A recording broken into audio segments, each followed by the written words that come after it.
With over 400 celebrity interviews and tons of pop culture nerdiness, Too Opinionated is a safe haven for your inner geek. Find us at meistercon.com or on YouTube under MeisterCon Pod. And please subscribe. It would really help us out. Thanks, everybody. Hi, everybody. Welcome to another edition of Too Opinionated. I'm so excited. Today, I've got actress Susan Berger with me. So welcome, Susan. Hi. You know, I've been a fan of yours for most of my life. You've been doing this for a while. And I'll tell you, I'm going to tell you the two things that I remember you in that have been the farthest back. This may not have been your first things, but this is as far back as I can go. You played a nurse on MASH. And my parents, that was their favorite show. So that was one that we got to watch as my brother and I got, started entering our teenage years. They'd let us watch MASH. And I remember you playing a nurse on there. And then the other one, back in the 80s, if you were home from school, one of the shows that they showed during the mornings in reruns was Hawaii Five-0. And you had an appearance on there. Yes, I did. Not the new Hawaii Five-0, the old one. No, the old one. I did. I was a kidnapper. My name was Lila Foss. And I had a short husband because the rule on that show was you couldn't be taller than Shaq Lord. Really? Yeah, he liked to be the tallest. That's funny.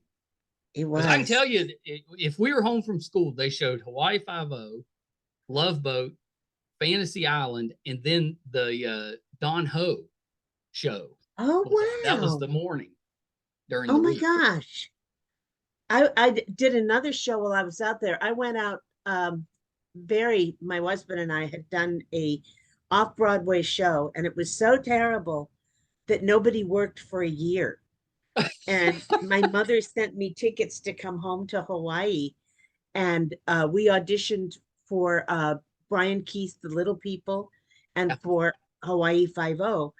But Barry didn't get on Five-0 because they kept saying, try not to rely so much on your height. Barry is 6 feet. So. Yeah. See, 6 feet, a lot of people wouldn't think that's tall. But for me, I would love to be 6 feet. I'm like 5'8", 5'9". So 6 foot, I would have been like, yeah. Tall. Well, I'm 5'1", so you're a giant to me. Yeah, 5'1's about my mother's height. She might be 5'2", but. And then my father, up until my brother's kids, got to adulthood, he was the tallest of all. He was 5'9" with that. Now my brother's had his kids are all over 6 foot, so they broke the curse. Well, so Susan, we got to talk about jury duty, but I'm curious as to how you got into acting. What made you want to become an actress? Well, when I was little, first I wanted to be a ballet dancer. But, that's a lot of work and you have to take classes regularly. And we moved a lot. So then I read Cherry Ames Girl Nurse, and then I wanted to be a nurse. And then I read that you went to nursing school in like Paris? No, I went to nursery school in Paris. Oh, nursery school. My mother had moved over there. Yeah, there's a little difference in nursing and nursery. Yeah, no. I had my 6th birthday in Paris. And Mom had divorced my dad, and she wanted to learn to cook. So she moved us to Paris so she could go to Cordon Bleu. Very nice. Yeah, except my brother was 2 and I was 5, and she made this fancy stuff. And we hated it. All we wanted was peanut butter and jelly and American cheese, none of which we could get in Paris. Anyway, no. So can you speak French? Je parle français un peu, mais je ne parle pas bien. That's my best sentence. I also know French nursery rhymes. So do you. I mean, we all know them. That's true. You learn some of those as a kid and don't even realize it's French. Right. There's one. Oh no, I can't remember it now because of course my mind flies around. So I started acting. I wanted to be an actor by the time I was 11. And I did not actually manage my first summer in equity summer stock till I was 15. And that was fun. I mean, I was an apprentice, but I got to do so much stuff and I got to be in a couple of shows. And after that, every time I changed schools, I'd try to be in a play and usually managed it. That's a good way to like introduce yourself to the other kids if you're in a play, because if you're in a play, the actors tend to bond together a little bit. Yes, That's smart. we always generally do. We become a group. And now I don't know how to turn off. Did you hear that sound? I did hear that. I did hear That that. was mail coming in. How do I turn that off? Beats me. All We'll just right, listen never to it. mind. We'll just listen to it. Doesn't It have was enough. very soft. It was very soft. Okay. So anyway, then I knew I wanted to be an actor, but I wanted to finish school. So because you get good acting training that way. In school, they let you play parts. They're not going to let you play for years. So it's a really good deal. I never thought of that, but that's probably true. That may be the only time you get to play those type of roles is when you're in Right. school. Because when you get out of school and start actually acting, a lot of times you get kind of similar roles. Right.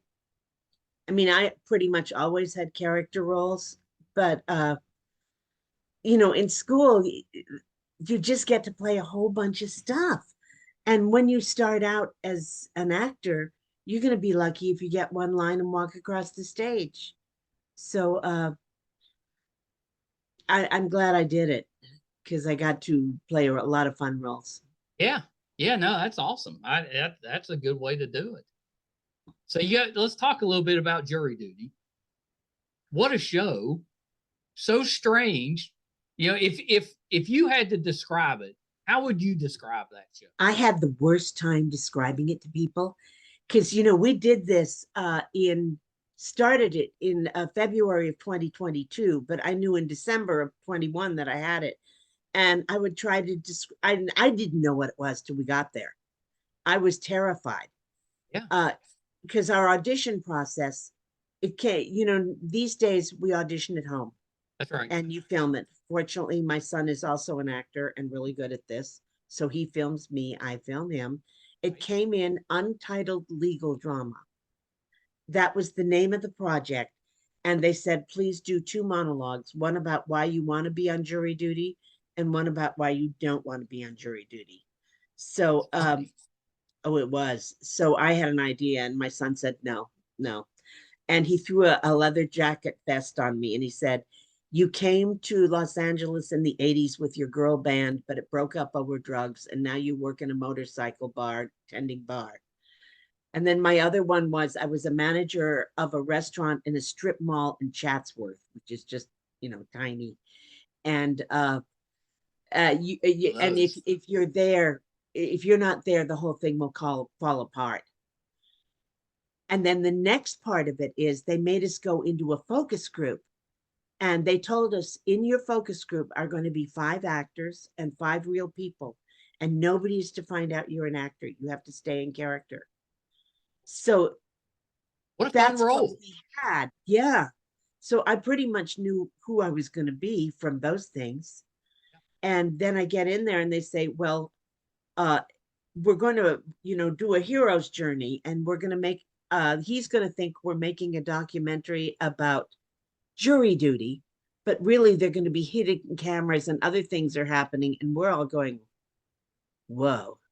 And, none of us had any idea.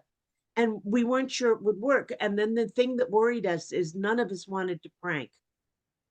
Right. We wanted because to that's where you would think it would break down.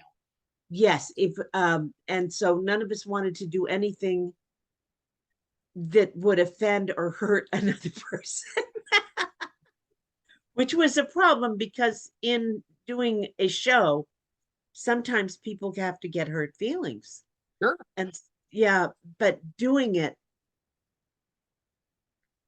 was once he told us what we were going to do, that we were just going to be these characters and stay in character, I was pretty okay with it. but before that, I wasn't even sure I could do it. But oh It's yeah, I tough can stay up for it. when you know that somebody there believes it's real. That makes it'd be hard to be mean to that person. They That think it's was real. so hard. Oh my gosh. Everything that, the worst one was the cake scene where James had to overturn a cake. None of us wanted that to happen because we knew it would hurt Ronald's feelings. Never mind the rest of us. We just knew it would hurt Ronald's feelings. And James didn't want to do it.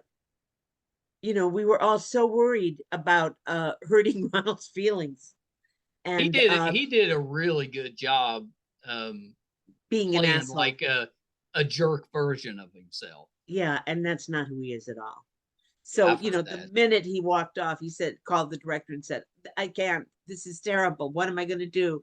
I can't leave it like this. I really hurt his feelings.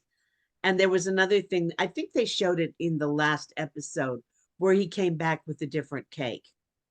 Yeah. And and actually he talked and said, I was an ass to Ronald and said, I'm really sorry I behaved that way. And he got to say it as his character. So they made up again. But hurting Ronald was just anytime they thought of something that might, in the end, would he think this was a prank and we were trying to hurt him? Let's not do that. Right. Well, I mean, So what would have happened? Because like there was several of you that I recognized as actors, and of course we knew as an audience, but how did they plan for that? What if he recognized somebody? Alexis Sampietro, who's one of the field producers, conducted all the interviews and set up the Craigslist thing and everything. And one of the questions is, what did you watch? So they made sure that, we couldn't be, but somehow they missed the fact that he liked Parks and Rec. And Kirk has a big part in Parks and Rec. They knew he didn't watch Reservation Dogs, which is what Kirk's in now. Yeah. But the minute they found out that, Kirk sort of faded to the background. He had the beard and he had the cap and he sort of stayed out of sight because by that time, though, Ronald was pretty much in it and had accepted all of us for who we were. Yeah, but they said, you could tell. I mean, he was interacting like it was happening. oh, it for real. absolutely was. And so it was happening for real for us. Every moment was happening for real for us because we couldn't let go. And even when we would come in the morning, I'm in the non-hotel group. They sent a bunch of us were at another hotel, and that other hotel didn't exist. We just got into the bus and rode around for a few blocks until they were gone. And then we came back and got our cell phones and they talked to us about what was going to happen tomorrow and what they wanted us to do. And we got to drive home in LA traffic. So I think we got off at 4 and I'd get home at 7. And I guess at least you get your own bed, though. yes, and I got my cell phone back. But on the weekends, we would get texts. Okay, what did your hotel do this weekend? Where did you eat? What did you guys do together? What happened? So that we would have a coherent story. I love that they thought all this through. Oh, they did. And we would get all kinds of like, all right, so this happened, and we would know what happened at the hotel because they would tell us so that we would ask the right questions or not be completely out of the loop. So Vanessa and Inez and Ken, and no, Lonnie was at the hotel, and Kirk, we all went home, which is good. You had the better end of that deal. Absolutely. Vanessa had a 3-year-old. Ken, who played, I'm sorry, Ron, who played Ken, Ron Song, who played the guy that does Ute, he drove from Irvine, which is very, very far. He, had a couple hours both ways, and he had teenagers. But he also gave up a very lucrative job at the University of UC Irvine to do this because he wanted to pursue it. But, he went from really having good money to nothing. Well, I mean, I think most actors would make that call. Oh yes, and he did. And any of us would make that call. The truth is, if you give us a good part, we'll pretty much do anything. Yeah, yeah. If the part's good enough, Uh-huh. that's It's like kind of the you can point. always get, if you have a new script, you can always get actors to read it. You can set up a reading for your new script. And Yeah, yeah. I'm sure that we like that's stories. We yeah, like good stories. We love stories. If you're a yeah. We do sci-fi too. person, did you see the series Good Omens? Of course, They're making a new one. It's going to be I out know. July 28th. I I know. just found out. I thought it was over, I and did that too. was a nice surprise that that was coming back out. Oh, oh, me too. I knew they had more material, but I'm thrilled. No, we're excited about. That was one we kind of watched as a group. That's yeah, we're pretty excited about it too. Did they let? I mean, how would you script for this type of show? Did they let you just kind of come up with your own dialogue? How did that work? We came up with all our own dialogue, Yeah, except occasionally. Like some people were wearing earpieces. I think James Marston had an earpiece in for a while. So when Ron said, "Oh, I just saw that movie and it wasn't that bad," Jake texted him, "Ask him if he rented or bought it. Tell him you get it." So that came in. I wasn't wearing an earpiece, so all my dialogue was mine. Um, that the scenes with you falling asleep that was and easy. yeah, those were so funny, and it was so stressful because you could see him getting stressed, having to keep kind of waking you up, and the judge is giving Uh, him the evil eye. You I know, know. And I couldn't do anything about that because I had to fall asleep. And it was, and Jeannie was punching me. She wasn't just hitting me. I'm like, ah, it was but it funny was because easy to fall asleep. well, we've all been in that type of situation where you just can't keep your eyes open, and Right. it's miserable. How about school? The class after lunch. Whatever the Yeah, class was after lunch, I fell asleep in. I couldn't keep my eyes open. yeah, and we've all been through that because Yeah, it's really difficult. So it was completely believable that you were having trouble staying awake. It's funny it though. was fun. And then the one of the plot points was I was to eat a marijuana cookie that would keep me awake. And when they told me that, I said, "What are you talking about? Marijuana puts me to sleep. Yeah, The only times I've had it." And they said, "No, there's a strain called sativa." So I looked it up, and supposedly sativa keeps you awake, but I didn't trust it. So I added Dexedrine to the cookie because I know Dexedrine keeps me awake. My son, Chris, the one who did the monologues for me, was on Dexedrine for ADD when he was a kid. And right. you get mad at your teenager. And I was screaming at my teenager, and I took the pill by mistake. And I cleaned for 3 hours. That house has never been that clean. Well, you know, my my son who does the podcast with me, he was on Uh, that for a while for the same type of thing. And that's we it always used to crack me up because that's all he did was clean. When he was on it, I was like, we didn't have to worry about anything. He cleaned everything. oh, wow. Now, Chris, when he was on it, would just get focused down. He Oh wouldn't do yeah. anything, but I didn't. I didn't need Dexedrine when you gave it to me. I just It talked a hyped you mile a up. minute and cleaned. Oh, wow. Don't you do a little improv thing with your son? Yes, I do. Our group is called Son of a Mother. Yeah. And it's funny, both of us auditioned to get on. The Pack is a place in that does improv in LA, and he's been with the Pack since he left UCB. And we auditioned for improv teams this year. And since COVID, nobody's done improv. So that's 3 years where you just did an occasional sketch on, on the internet like this, doing a Zoom. So we hired a coach, and there were 6 or 7 of us, and we were all so nervous because we hadn't done improv in so long. And as it turned out, neither one of us got on a sketch team. And we're talking about going back and doing our own group again Yeah, because you I should. love doing it. And I love musical improv. And I got started in musical improv because Chris, who honestly has a hard time carrying a tune, got on a musical improv group at UCB, and they went on and they hosted a musical improv night for 7 years or something. And I never even they heard were of such a so thing. good. Oh, it's amazing. You do it with a pianist, or if you're lucky, a drummer. Uh, the big one at UCB was called Diamond Lion, but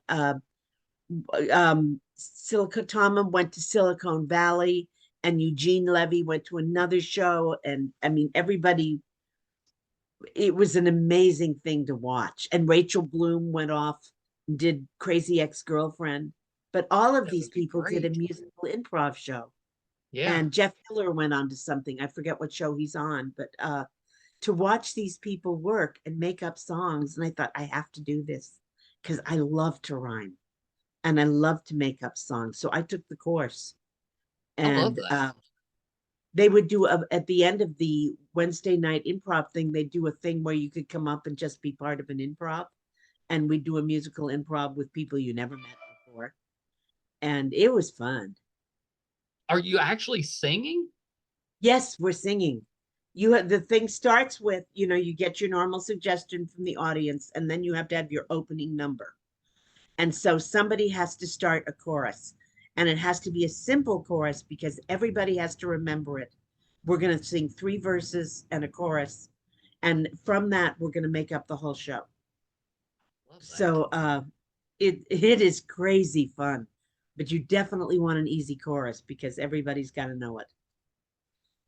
I And love we that. studied, yeah, The Little Mermaid, for instance, is the perfect want song. You talk about what used to be and what you really want. And then there are different styles. And then there's ones where you echo each other. It was so much fun. I was And gonna I say, love I'd to seeing be them. fun to watch. I'd love to watch It, that. it was great to watch. I watched so many of them.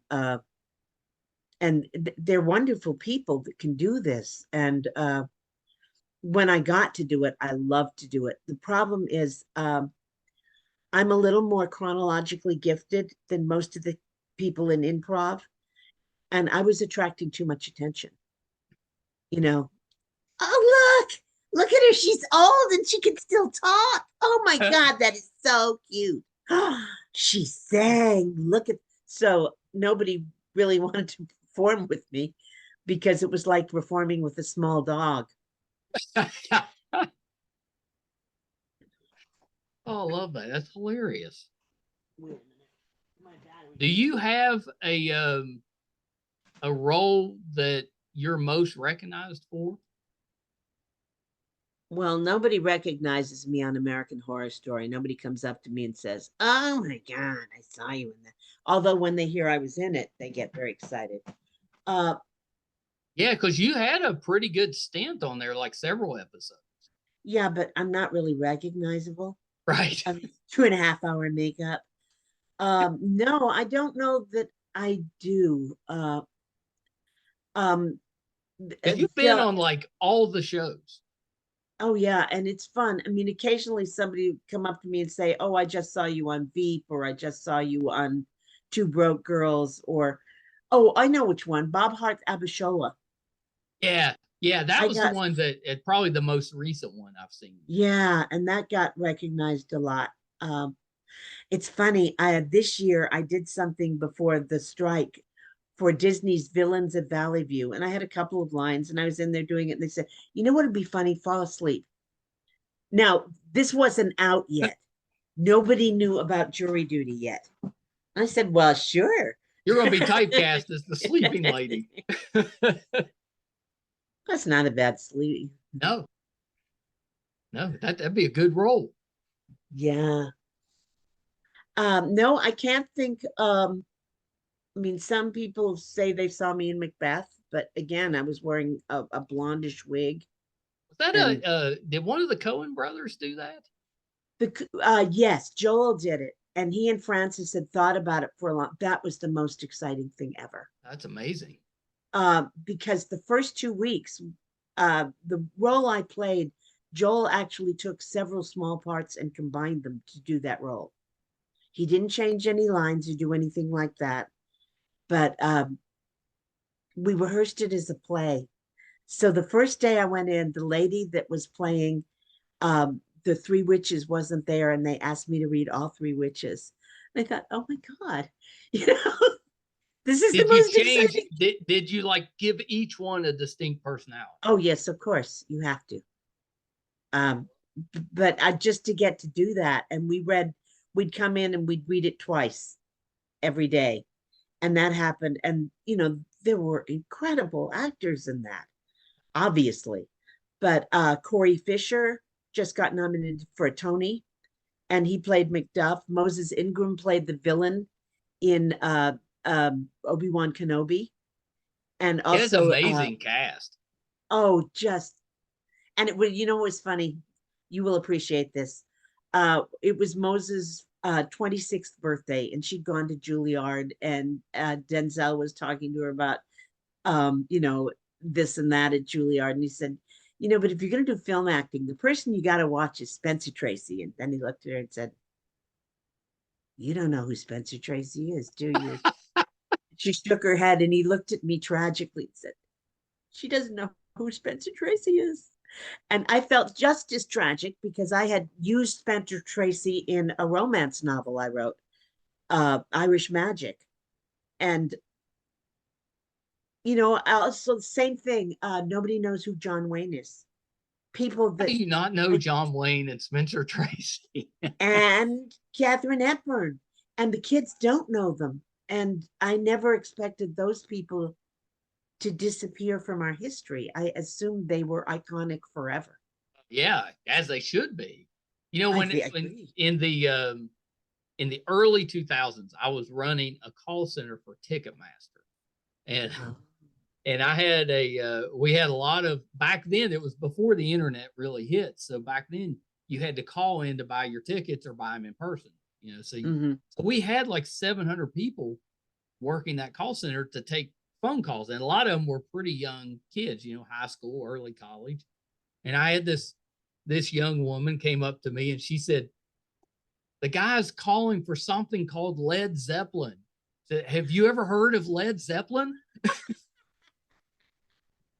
I was like, we got a lot of work to do. It's crazy when what you're, because I don't know about you, but my kids growing up, we shared a similar thing because they saw I Love Lucy and the Three Stooges on Yeah. TV. So we had a similar background in what was what I considered normal. Yeah. and Yeah. and they, you know, the Marx Brothers, Chris loved the Marx Brothers, and now my grandchildren have never heard of any of this. Oh, it's going to be our job to introduce them. Like I used to do that with the kids. We would do movie nights, and that's all we'd watch is older movies, just to introduce them to some of that. Yeah, You know, I and at need, the time they may not appreciate it, but at least they've been exposed to it. yeah, I got to introduce them to John Wayne You have to. Do you coming have up. a favorite John Wayne movie? Um, the one where he rolls down the hill in the mud. It's Maureen O'Hara and John Wayne, and they have that fight. Now I can't remember the name of the movie. Yeah. That's not Rooster Cogburn. No, that's an old, much Is it later John Wayne movie. This was Sons of Katie Elder, maybe? no. No. Darn, it's a I can really see it good in my. one. Yeah, it's good. I can see it in my Uh-huh. head. I just can't get the. My dad's is McClintock. That's his That may favorite John. be it. That might be it. Actually, yeah, I think it is McClintock. Yeah, that's And his favorite. so yeah, I'm with him. I love That that is a movie. good one. And I always liked El Dorado. That was the one. oh yeah, that was good. The worst one is the one where he plays a Nazi submarine captain. He's That really is not good at accents. No, no, you're right. Yeah, he was terrible at that. And that's rare for me to say that because I loved his. Oh yeah. Our older son was born on John Wayne's birthday, so that was Very nice. exciting. How many children do you have? I have two boys. James Barry Corbin is got one daughter and is currently a single parent, but he has a girlfriend.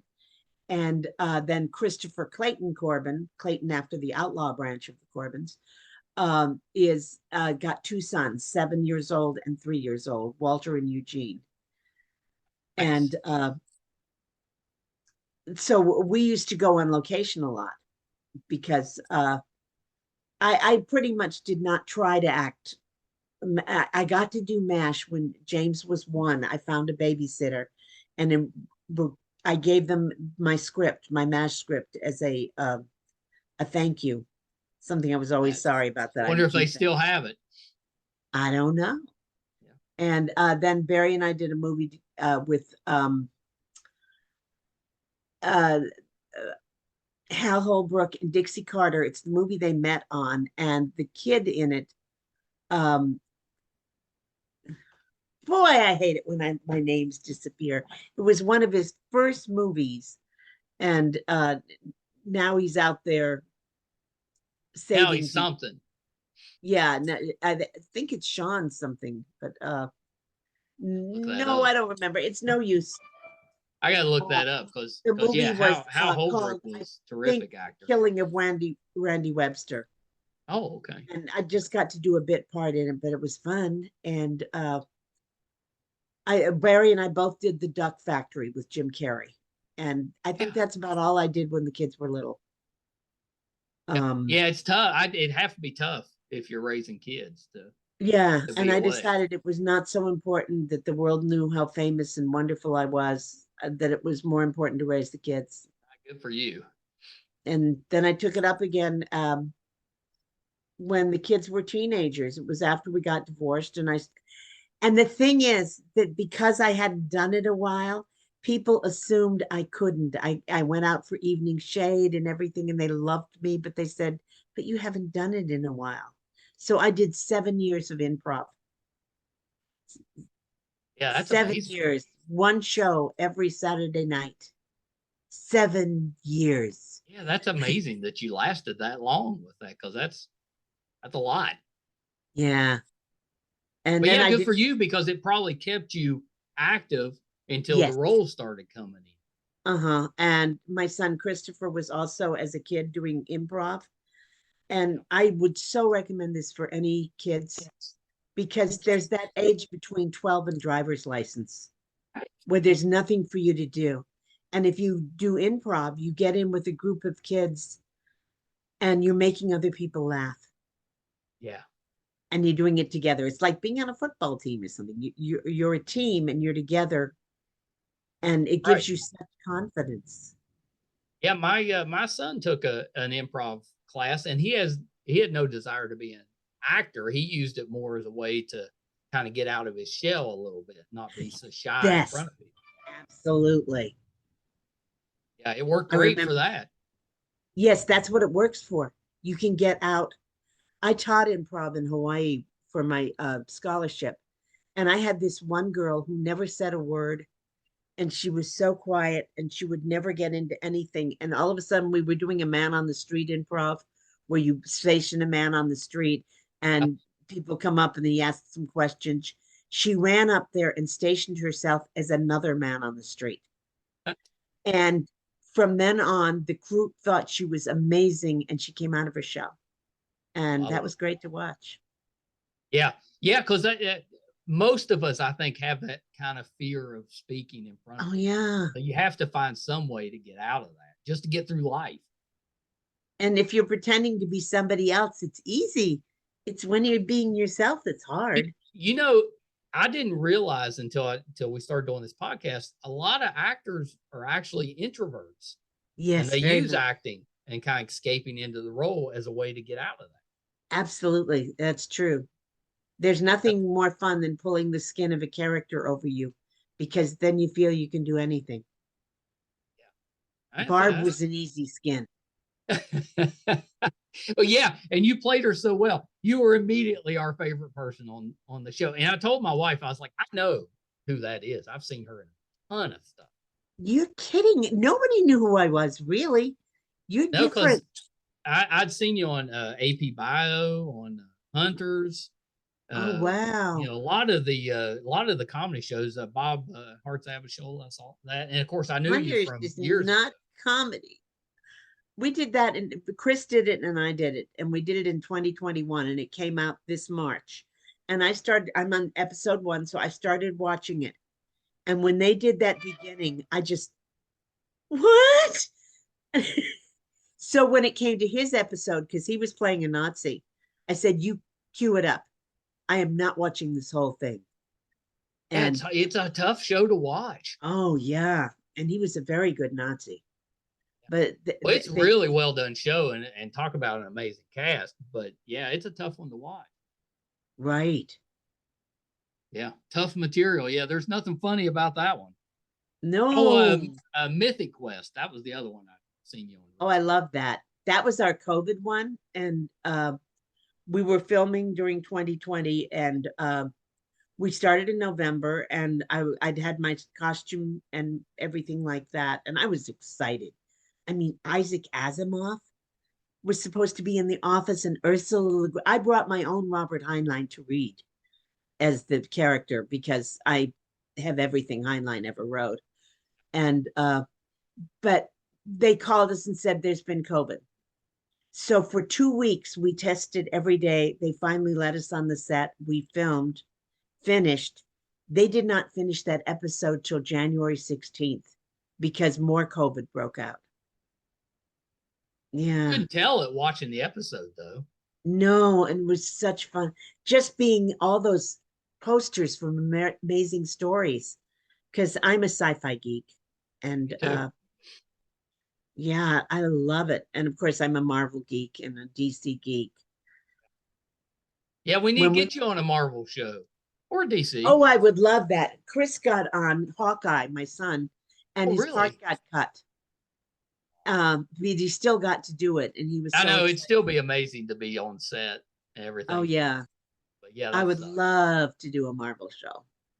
And actually, The Flash is the first DC show I've liked since Wonder Woman. And I thought it was Oh, wonderful. yeah. I saw. I went to see it last night. Um, Seeing Michael Keaton back as Batman was worth the Oh, show. just for that. And then George Clooney coming in at the end. Oh my Yeah, God. that one killed me.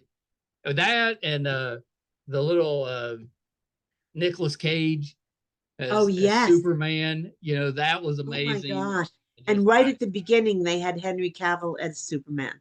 yeah, yeah. Uh-huh. They even had the gentleman George from the Reeve. 50s. Or, yeah.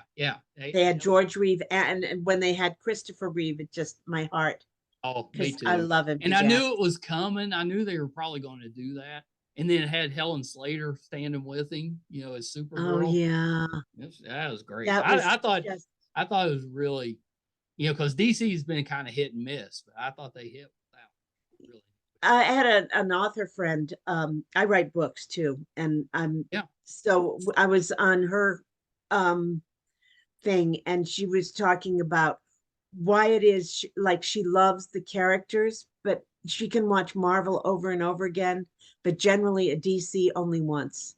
Yeah. Same. Because it's their dialogue is depressing, and it's nowhere near as good as Marvel's, but it never was. I mean, No, I I was agree. DC first. I grew up on those. That's how my brother and I made friends because we moved a lot. Yeah. And what got us our friendship was we had a foot high pile of comic books, That would and have we worked would with up. me. I'd have been like, I'll Yes. be your friend. Oh, it did. It worked with so many people. Yeah, I love that because yeah, that was you know, growing up, I owned comic book stores. I collected Oh wow. most of my life, and yeah, I that would have got me if had come along and you had a stack of comics. I guarantee I'd have stopped and Oh talked. yes, you would have been our friend, and we made great friends that way. I think I went to 22 schools, so there really was a lot of friend making to do. Yeah, That's a lot. That'd be tough as a kid. Well, you learn to hold your breath and smile, and sometimes it works, sometimes it doesn't. Junior high, how'd you do in junior high? Everybody struggles in junior high. Yeah, junior high is just a You're mess. so awkward at that age. Uh-huh. And you have no idea what's happening. That's No. why improv's good at that age. Yeah. It's a great But age it's for it's improv. also the age where you think you know. Right. That's a deadly combination. You know Yes. nothing, but you think you know everything. Who has it? Mark Twain said, when I was a kid, I thought my dad knew everything. And when I was 18, I realized he knew nothing at all. By the time I was 30, I was remarkable. I thought how much he'd learned. That's great. That's great. Well, Susan, thank you so much for coming on the show. I was so excited that you said yes. I saw. Yeah, I was doing my normally I'll get my contacts from IMDb, and I saw you actually had your email on there. I was like, I'm gonna send her an email, and you answered. Yeah. Yeah, I love that. Love that. Usually I have to go through your people, but you just answered. I thought that was great. I have now an EPK. I didn't know what an EPK was, by the way. My What is manager it? I called don't me know and what said, that is. it's an electronic press kit. Oh, And I had to write, I need to put a new bio on IMDb. That's one of my jobs. yeah. I know. I've been trying to upload all the podcast episodes to IMDb, and it's been a long couple months. It takes a while to get 600 of them on there. Oh, good God, you've done that many? That many. I'm almost Wow. done. I've got maybe 15 of them left to put on there. Everything. What made you start this? Well, they didn't used to let you put podcasts on there, but when they started letting, I was like, I got to get us on there just to help get the brand out there a little bit. And it has helped with that, but it was an undertaking putting all those on. I'll bet. Yeah. Even though What made you I'm not start the podcast? it was my son's idea. We had been looking for a way to do something together, just to kind of bond, father and son. And he had tried with his friends, none of them wanted to do it. And I was like, yeah, I'll try it. And then when we started, he figured out pretty quick he didn't actually like doing on camera stuff. And I was the opposite. I was like, oh, I kind of like it. So he edits and does the marketing, all that. He does the hard stuff. And then I just show up and do the podcast. It's been great. I mean, Awesome. even if it turned out we actually kind of did pretty well, which was a surprise. But even if nobody had been listening, we just still done it because we were having so much fun. That's great. Yeah, it's been pretty good. It's been pretty good. He's a librarian during the day, so he does his podcast stuff in the evenings. Oh, yeah, I totally respect and love librarians because I am a bookaholic. So yeah, me too. I'm the same way. Yeah, that would have been a perfect job for me growing up, next to comic book store owner. So I got to. I used to sneak in the library and alphabetize things. Well, nothing else was happening. So well, he does that. I'll call and say, hey, what you doing? And that's what he's doing. He's like, he's the children's librarian, so he's like, I'm putting the books in order. I wrote children's books. I've got one out still. But what happened was I wrote my first one with Christopher when he was 9, and it was published when he was 25. And during COVID, my publisher went broke. Oh. It was Guardian Angel Publishing, and they had 2 more books of mine, which didn't ever get done. I sold one book to Beach Lane Books which is Simon and Schuster. It was my great American novel. And I was so excited. Oh, what was the name of it? It was called Log on Log. And they held on to it for 10 years because they didn't like my drawings, but they were going to get another artist. And in the end, they gave it back to me after 10 years. So I still have it to do. My great American novel, which is 65 words long, is still going to happen. I'm going to have to maybe self-publish it. I don't know what I'm going to do. Well, you got to come back and talk about it when you finally get it published. Right. The only one out now is Mom Is There a Santa Claus. And I bought the art from Guardian Angel because Casey Snyder's art is amazing. She's Yeah. also a Western painter. And I self-published it, both on Marks Ingram and on Kindle. And it's available on Kindle. I took it away from Marks Ingram. That's if you ever oh no, it's Ingram Sparks. Don't ever do anything with Ingram Sparks. Good. Okay. No, there is nobody you can get. And actually, my ebook publisher for my romances, which are under another name, just said they're no longer going to do the print books because they can't deal with Ingram Sparks. So they're going to give it to Amazon to do. Well, that's good advice because I know there's a lot of writers out there. So that's Yeah, don't deal with them. Find somebody else. Do it another way, because there is no human you can talk to at any stage for any reason. Yeah, pass. Yeah, that's awful. Pass. I like humans. Pass. Is there a chance that we get a second season of Jury Duty? Do they try it again with somebody new? They're not telling us, and we have no idea what they could do. They have enough material. You know, we filmed probably 4 or 5 hours a day for 3 weeks. They've got their whole stories that aren't on there. For instance, Todd in the beginning had a criminal record, and they weren't sure he could serve on jury duty. And Vanessa kept trying to find out what he'd been in jail for. I had a love life. Big one from the 60s. I slept with Janis Joplin and Jimi Hendrix and Ringo's cousin. And so there were all these other stories that never made it on. And they could do something with that. Yeah. That'd be great. I don't know what they could do. I can tell you, I did 4 events last week with the jury duty people, and Ronald was at all of them. He has not changed a bit. He is still, I mean, they've got a management team, they've got this stuff they're, having, I sure hope they're paying him, because he is a manager of a Home Depot, but he can't do it now. Right.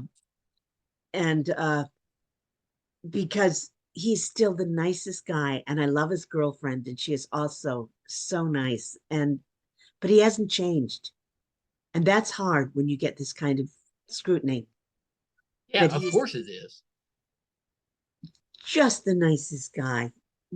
That makes me feel good, because you always worry about that. It's like, I wonder if he's really a nice guy. He still is. I mean, he's surprised, but he's getting confident with it. He's just so much fun. The last thing we did, we were doing a for-your consideration thing, an FYC event that Amazon arranged. And we were doing a taco truck. And we did it in Studio City, Beverly Hills, and the last one was in Venice. And, he was so fun, and he was out there with everybody. And we were just standing out there. Some people served tacos, but, if you wanted pictures, you could have them. And let's see, 11:30 to 2:30. So standing out there for 3 hours, he was great. And then we went to the last one, we went to lunch afterwards, and then they went on to a bar. But I can't do that. I needed first place. I was driving myself, so yeah, you gotta get home. Yes, and also I'd forgotten my sunblock. The other 2 days had been gray, and boy, I looked like a raccoon. Yeah. You gotta have your sunblock. I gotta do that too. This ball. Oh yes, My older son shaves his head because it's a lot easier. Once it started to go, I was like, I'm not doing this. I just shave it. That's what he does. He'll let it grow for about 2 seconds, and then he'll shave it all. Yeah, me too. Well, so Susan, before I let you go, are you on social media? Where can we find you? Oh, why, yes, I am. The funny thing that happened with this show? What? Apparently, it all started, Carrie O'Neill, who was one of the writers and also played the security guard, tweeted, "We just Truman showed a man." And TikTok picked it up, and TikTok went crazy. And so somebody told me, "Oh, well, you have to be on TikTok." I am on TikTok as @Susan James Berger. But I went to a screening of a film festival, and Whitney, who played Jacques, was there, and Brandon, who played Tim, the one who fell, and Oh yeah. Ben, who was the defendant. And they said, well, you got to be on TikTok. So I said, I don't know how. And they had me hold up my phone panorama thing, and we took a picture, and they knitted it together with something from jury duty. So we're sideways, and there is no sound on our side. So my son took over my TikTok, and I've got 15,000 followers, which is Pretty crazy. good. Yeah, it's And pretty I'm on good. Instagram, I think also is, and Facebook is Susan James Berger. I'm Okay. pretty We're gonna sure I'm find you. Susan J Berger on Twitter, I think. And it's I nice know not to it's have hard to any keep idea track who of them you because are. you end up with little variations for each Right. social media. And so part of it was I could see my picture and say, okay, now I'm on Facebook because I don't use that picture on Instagram. And then I got on Cameo, which Oh, was good for crazy. you. Well, they wrote me and asked me to do it. And so I've been doing it. And I know my husband, Barry Corbin, does this. So I knew it was legitimate. And so I talked to them and started doing it. That's great. I love that. Yeah, yes, that's for fans. That's been a great development. You know that because you can connect with people that you kind of fans of. Oh, right. I know Barry, when he first started doing it, apparently they put out a promo for Mother's Day a couple of years ago, and he ended up going on Facebook and said, well, I like you all, and I wish all of you a happy Mother's Day. But I just can't do that many. And that's why Ron got off Cameo. He did Oh, it it makes for sense. no, he did 150 in a week and a half, and he said, I can't do this. Yeah, that's a lot. Jeez. Uh, Yeah, that's a and ton. when you get that, see, I'm not that crazy popular. It's okay. Yeah. I get a few. That's fine. That's all I, you know, it's funny. My dream was to be on a half-hour sitcom, two funny lines and off. I wanted to be Valerie in Rhoda. Yeah. No, on Mary Tyler Moore. I wanted to be Valerie, and I told her that. I told her I was bitterly jealous of her. And, but I kind of got it, Yeah, except you that there's no do. possibility of a second season. Well, that's it. So I Yeah, still that's need it. it. And I'd Yeah. love to do a you know, I like the live audience. Those are the most fun. Yeah, those would be great. Oh Yeah. yeah, I did Mom and Two Broke Girls and Bob Hart Abishola, and that's what I want two funny lines on and off. I did a Putting couple it of out others. there into the world for you to find Yes, a permanent comedy home. a permanent comedy. Chris has got an idea for one based on my character, and you have to make something called a pitch deck. Yeah, that's right. You got to have a pitch deck, So he's been working on a pitch deck. spin off. Well, Susan, you got to come back when the book comes out or you have something else going on. Just holler at me. We'll get you back on. Oh, okay. I got two books to pitch. So Yeah, let's COVID was do a it. long time. Wasn't it? That was the Yeah, worst. the decade that was COVID It seemed like COVID, that year went on for like 5 years. forever. And it has Oh just been wow. flying since. Yeah, but Wow. that it scarred us all. So Oh, it so did. Yeah, it was a rough year, but it only happens apparently every 100 years. So we're safe, I think, for the next one. I don't plan. I hear my grandchildren arriving. Oh, yeah. Yeah, you better get. Thank you so much, Susan. So good to meet you. And definitely, please come back. Oh well, thank you. Thank you You're so so welcome. much. Yeah, you're welcome. This has been the best. Hope you enjoyed that as much as I did. Susan Berger, amazing, amazing. If you haven't watched Jury Duty yet, it's on Amazon. It's a quick watch, 8 episodes. Hard to describe, but hilarious. Do yourself a favor and check that out. Please, if you're finding us for the first time, we could use your help. If you'd like to support us, our YouTube channel is MeisterCon Pod. Just ask that you hit subscribe. Really helps us out. It's free. Our website is meistercon.com. Right now, we've got 602 episodes, audio and video on there. So definitely check us out there, meistercon.com. Thank you guys so much. Until next time. Bye, everybody.